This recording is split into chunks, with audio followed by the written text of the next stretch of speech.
Okay, this is the first ever edition of I don't even know what to call it. After Dark is a good name. After Dark. After Dark. We'll go with that. Yeah, this is After Dark podcast After Dark episode Podcast 1. After Dark, PG-13. You need to get a disclaimer. I mean, I guess. I don't know. Yeah, not really. Not really? Yeah. Okay, I thought you had. Well, this will be like, hopefully people know that are watching this channel. This is like not a clean channel. Like, okay, I'll cuss. For all the grandmothers listening. Yeah, we say words like fuck. Whoa. Yeah. Occasionally the word motherfucker. Oh my God, we're breaking new ground here, man. Oh my God, I'm hyperventilating. So all those grandmothers listening with their grandkids, I hope they turn it off now. I mean, that reminds me, there's this great scene in there's this movie or show. I don't think it took on in a big way on HBO. It took place during Prohibition. Yeah. Steve Buscemi was like the lead guy in it. Yeah. I can't remember what it's called. You know what I'm talking about? Yeah, I know the name of the show. Apparently it sucked because I don't remember the name of it. Yeah. At times it was good. It was just kind of slow. But it was just, I think when you're doing any kind of cool concept, just too slow. Yeah, you got to have something to make them want to watch. More action, more shooting and stuff. But, of course, guns you can't lose. Exactly. It's about Prohibition. There wasn't enough shooting. That's right. They talk things over. Yeah, exactly. Yeah. But there's this great scene in there that I loved. So Steve Buscemi was this guy who's sort of like, I forget, like the mayor sort of, but he was involved in like liquor running, but there was this other guy who was like one of the big guys that was running liquor, right? And he was this black guy, and they were talking, and he said the word motherfucker. I forgot what the concept was, but he said motherfucker, and then I didn't think anything about it, and then right away Steve Buscemi's character goes, the fuck does that mean? And I never thought about it, but I guess in the 30s, Well, yeah, I mean, we got to research the genealogy of the MF word. Yes. I mean, when I was coming up, my parents who were children of the 30s, the worst thing they could call you was a rascal. Oh, you old rascal, you! I mean, whoa, hey, watch that language, lady. But that was just the worst thing they could call you. So, so I think motherfucker might not have that long of a like bullshit. Right. Like in World War II, it was chicken shit. Okay. And then once Vietnam, it turned into bullshit. I guess they had to upgrade on the animal. Yeah. But that was my old man. He talked chicken shit, and I've read all kinds of diaries from guys back then. Yeah. And they talked about all the BS that you put up with in the Army. Back then, it was called chicken shit. Huh. So that's interesting. Or cheese dick. That's cheese dick. Okay, that's more Vietnam. Yeah. Okay. As a former medic, having seen that, very disgusting. Very disgusting. Dude. I gotta eat later. Don't Google that. So what's the story you were gonna tell us? Oh man, an After Dark kind of story. I remember. Geez. You put me on the spot. Yeah, you gotta prep me. You gotta say, okay, we're doing just any kind of After Dark. Any kind of story, that you I feel like there's been several stories that you've said. But that's right. I'll tell you that off air. Okay. We are the individual that that individual that I don't know what it was. Maybe some kind of exhibitionism thing. It was I keep forgetting where it was. Yeah, it was in Germany. This guy. He's one of these guys a little bit too comfortable with himself. Yeah. Mr. With his penis out too soon guy. Yeah. He's going to. Oh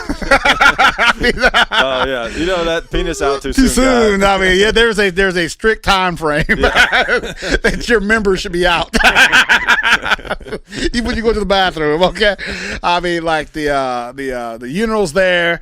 His dick is out back here. What are you doing? What are you doing, dude? Well, those restrooms, where like you go in, there's like a couple of turns. You go, first turn, okay, pull the dick out. No, this guy is like in the parking lot. Yeah. What are you doing, dude? Trying to air it out. And then once it gets done, it's slow to get put back. Hey man, you're done. You're done. Put that back. And that story that I know, I'm sure I told you once, the clean version of it. At this place we covered, this guy was talking with this girl. and this couple was watching him talk to this girl. Yeah. And apparently they were hyper aroused by this dude talking, or I don't know, their mannerism, hand gestures, I don't know. Yeah. But all of a sudden the waitress says, "Hey, you see those guys? They're getting pretty excited over there." And the dude's like, "Why?" He says, "I don't know." Woman pays a check. Dude jumps out, runs outside, gets the car, pulls up. I came up, escorted the woman out to the car. I look as I open the door for her to get in the car. Dude is in there with no pants on. I mean, no seatbelt on though. Yeah. Safety first. Right. And when you say no pants, I assume he's wearing a shirt. Right? Of course now. So he's wearing a shirt, no pants. No shirt would be just too far. Yeah. That's true. Because usually no pants means not naked. Right? I mean, no pants on, butt ass naked, sitting there, no pants on, and I mean, dude, I understand you getting, excited, but at least wait till you get home. But this guy was like sitting in the parking lot, ready to go, seatbelt on. Yeah. Safety first. Yeah. Safety first. And then and then she got in the car. I'm like, dude, just not here. Yeah. Just not here. Dude, get out of here. Not here. Not here. Oh. Yeah. Oh my God. I remember when I was working one of the clubs in security, they had this, someone called it the chicken coop one time because it was like this, just like mesh, sort of fenced in area behind where there was like the smoking area, basically. And what was funny is like people would smoke weed inside the club, which was acceptable apparently. But if you need to smoke a cigarette, gotta go outside. Out back. I mean, come on now. Yeah. We have limits here. Right. But there was two people fucking out there one time. Like they had this bench, people sit out there and smoke, and just fucking this girl on a bench. Well, that's right. Hey, how you doing? Yeah. Smoking. Fucking. Hey. It was funny because like I was kind of further away and there was like a female security guard and another guard closer to that area, and I was more back in the parking lot. And I sort of noticed it, and I sort of was like, is that really what I think it is? And I was like, oh yeah, it is. But then I didn't think to actually say or do anything. I just sort of was watching. Okay. And then, hey, how you doing? And then they went in there and they were like, got all upset about it and everything. Upset? Yeah. Okay. I thought screwing outside. But watching me screw outside. That's yeah. Stop that. Hey, that's where's the management? Get them out. Yeah. So no, you put me on the spot now. If we weren't talking about this, I have about 10 of them. Well, you were talking about the giggity guy. Okay. Was there something else with that? Okay. This guy. Well, for people who haven't seen the other one, maybe there was this guy that people deal with stress in different ways. Right. This guy, he's fired his 50 at some bad guys, and looked up, and this guy yelling giggity as he's firing like Quagmire, like actively, like I mean, hey man, whatever man, hey, it's your business. Later on, they respect this guy's room, and people do what they have to do in war, and they found a case of Astroglide. On this guy's bed. I mean, I don't mean one or two bottles. I mean the econo size bottle, a case of them. I'm like, dude, how much do you use? Apparently, what he was doing, he was taking his 203 grenade launcher and putting it over his member. Did he shoot it first and get it hot? I don't know. But I guess he's using proper, safety. He's using due diligence. He's lubing up the sides of inside the grenade launcher before he puts it down there, and it's still pretty big. I mean, but I thought those were pretty big. Yeah, but I guess he used padding. I don't know. Okay. I don't know. At least there's some kind of lining on the inside of this grenade launcher. I'm sure the Army did not anticipate the use of a grenade launcher in that fashion. But hey, man, whatever works. Yeah. My business. Just keep to. It's like, here is your standard issue grenade launcher. It is both used for killing small groups of people at one time, and also you can fuck it. That's right. Did you have to tell people that? Okay, all right. You clean it, you lube it, and use it properly in combat. And by the way, do not have sex with your gun. Dude. Yeah. I hope it wasn't like one of the ones that was attached to the rifle, right? Yes, it was. Oh, that's even worse. So he's flagging himself. But he cleared the chamber. He cleared the chamber. Okay. Maybe take the upper off. Safety first. He may have been onto something, you know. That may go back to the days before the fleshlight existed. You do what you have to. Hey, man. I mean, who's the judge?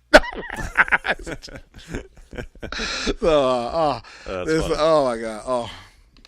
So I don't know. Next time we do this, we'll have prepare. I'm prepared. This is off the cuff. Oh my God. I'm trying to think of. There's got to be some other security story I can think of that I wouldn't have said on normally. Well, I think I already told the one about the two guys going at it. At the front door, this couple comes in. This two females can walk in and say, "Hey, look, there's two people having sex out in the parking lot." Yeah. Which again, you always have to check because you gotta make sure it's not rape. Make sure it's consensual. It's consensual. Yeah. So I go out there and I walk up to this PT Cruiser. We already know what we're going to expect in there now. So a woman's in the passenger side, seat laid back, feet up in the air. This dude's up top with his pants dropped to his ankles. He's going at it. And I walk up and I tap on the windshield on the window. Excuse me, is this rape? And the lady looks at me. Now, I had to tap more than once because this guy, he's into his sling, right? Yeah. I remember him because he's sitting there and he's going at it. He's going at it, looking out the back window at something. I looked and said, there was just something back there he was staring at. And he's like, yelling at something. I don't he's just pounding away, yelling at something. He's yelling. Yeah, okay, yeah. I'm like, I look at her. I says, "Ma'am, are you okay?" And she kind of looked up with this bored look on her face, and kind of gets a thumbs up. Like, thumbs up. No, I'm like, okay, it's okay. It's not the worst. It's all right. That's funny. So I'm like, okay, see you later. Yeah. I walked out. Oh my God. So I think it was the alcohol. The guy said, "Yeah, I'm turning it up." Yeah. I'm like, okay, dude. She's like, "Yeah, really, you are. Dude, yeah, you're doing a great job." You said I was the best. No, I said you did your best. That's great. Oh man. Okay. Well, I don't know. Come on, hit us with a war story or something. Something fucked up. Oh man. Okay. This another that kind of story. Okay. We're in this certain part of the world. Yep. And they're dropping rounds on us. Rounds is in like 81 artillery. millimeter mortar round. Oh shit. And everybody's scattering, taking cover. Rounds coming everywhere. And after the fire lifts, that big thing's accountability. And we're like, okay, all right, get everybody up. One guy's missing. Yeah. Okay. Oh my God, what happened? We're looking all over the place, and then look up the road. Here comes this guy, run down the road, hitching up his pants. We're like, dude, where were you? I was down at there was this place that was a hospital, this certain Eastern European country. Yeah. It was a hospital during the day and a whorehouse at night. Hey, the nurses went both ways, more ways than one. They were nurses during the day, and also they worked as they gave. That's just smart business. Flavors, they're diversified. Yeah. They were hitting they were doing their favors at night. Right? Yeah. And during this attack, this guy went out to do his thing with these Eastern European nurses. And then the attack came. Apparently, they called it mid-stroke, if you'll pardon the expression. And he was. We looked at. By the time it lifted, we looked down the road. And there he came down the road, running, hitching up his pants. What's going on? What did I miss? Nothing. Just an attack. Yeah. That's all. So. Wait a minute. So he was fucking, and he left that to go to where. That's dedication. That's dedication. That's right. Ran. What's that? Okay, I gotta go. Yeah. And took off toward the sign of the guns. Yeah. Well, hey. Yeah, that's dedication. Yeah. Commitment. Yes. Yeah. I can come back for this later, but I ain't missing no fighting. So. Man. All right. Well, that's a good way to end it. So I hope you guys have enjoyed this first episode of After Dark. Yeah, we'll be more prepared next time. Yes, this is completely off the cuff. Yeah. So it was just fun. We'll give you guys one more fuck, shit, damn, ass, fuck. You know, say some bad words just to remind them. You know, wash the mouth out with soap tonight. All right. Well, we'll see you guys later. All right. See you. Bye. Fun.